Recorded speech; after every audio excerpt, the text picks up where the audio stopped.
आज की हमारी कहानी है दशा माता की अद्भुत कथा। एक गांव में ब्राह्मण पति पत्नी रहते थे। उनके 2 बेटे और 2 बहुएं थी। दोनों बहुओं को लंबे समय के बाद बेटे हुए थे। इतने में शीतला सप्तमी का पर्व आया। घर में पर्व के अनुसार ठंडा भोजन तैयार किया गया। दोनों बहुओं के मन में विचार आया कि यदि हम ठंडा भोजन लेंगी तो बीमार हो जाएंगी। बच्चे भी अभी छोटे हैं। इस कुविचार के कारण दोनों बहुओं ने पशुओं के दाने तैयार करने के बर्तन में गुपचुप 2 बाटी तैयार कर ली। सास बहू शीतला की पूजा करके आई। शीतला माता की कथा सुनी। इसके बाद सास तो शीतला माता के भजन करने के लिए बैठ गई, लेकिन दोनों बहुएं बच्चे रोने का बहाना बनाकर घर आ गई और दाने के बर्तन से गरम गरम बाटी निकाल कर चूरमा किया और पेट भर कर खा गई। सास ने घर आने पर बहुओं से भोजन करने के लिए कहा। बहुएं ठंडा भोजन करने का दिखावा करके घर के काम में लग गई। सास ने कहा, बच्चे कब के सोए हुए हैं, उन्हें जगा कर भोजन करा लो।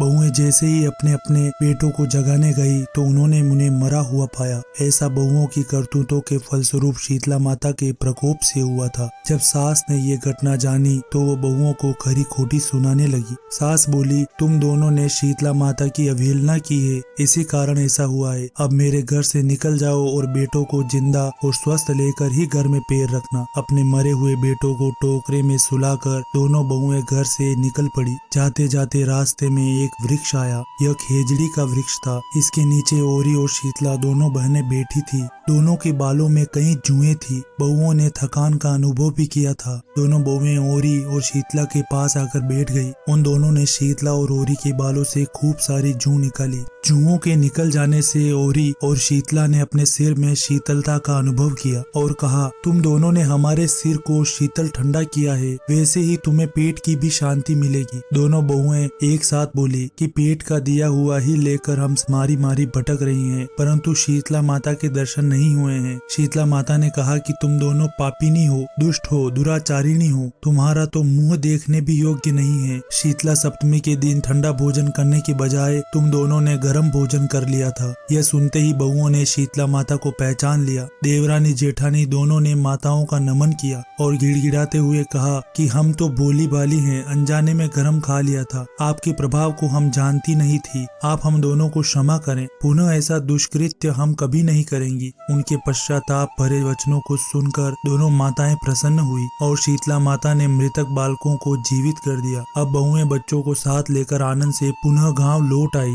गांव के लोगों को पता चला कि दोनों बहुओं को शीतला माता के साक्षात दर्शन हुए हैं। दोनों का धूमधाम से स्वागत करके गांव में प्रवेश करवाया गया। बहुओं ने कहा, हम गांव में शीतला माता के मंदिर का निर्माण करवाएंगी। चैत्र महीने में शीतला सप्तमी के दिन मात्र ठंडा ही खाना खाएंगी। शीतला माता ने बहुओं पर जैसी कृपा की वैसी कृपा सब पर करे। आपको ये कथा कैसी लगी? वीडियो पसंद आए तो लाइक और शेयर करें और इसी तरह की कहानियों के लिए और कथाओं के लिए हमारे चैनल को जरूर सब्सक्राइब करें।